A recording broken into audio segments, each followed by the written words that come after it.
What makes you cry? Kitu gani ambacho kinaweza kufanya ulie?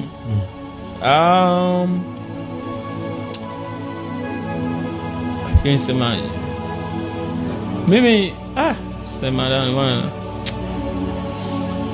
Sema yani mkono wa Mungu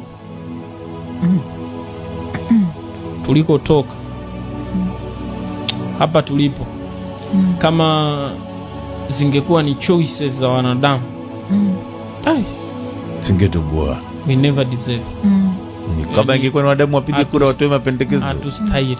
Yani hapa tulipokaa, hiki vitu tunavyoishi hatustahili hata kidogo, kama ni wanadamu wangetaka.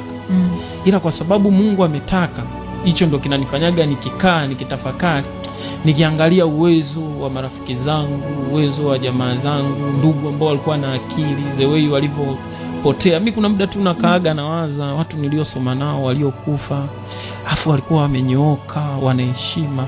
Mimi huwa mbona kama vitu vyangu vinakuwa vyepesi? Hii ni ishara gani? Kwa kuna muda nikikaa mwenyewe hivi nikifikiria, nasema lakini Mungu sijui nisemaje. Tunayofanya na anayoyafanya yeye ni vitu ambavyo vinamghadhabisha. Sometimes hataki kutuona, lakini kwa sababu rehema zake tu Suzette bwana, mambo ya kulialia haya, wife akiona mimi mume wa mtu kwa hata watu watasema mume wako amelia leo binti. Sijalia mke wangu, ni uchungu. Yesu ni mapambano. Ni mapambano. Ni Yesu.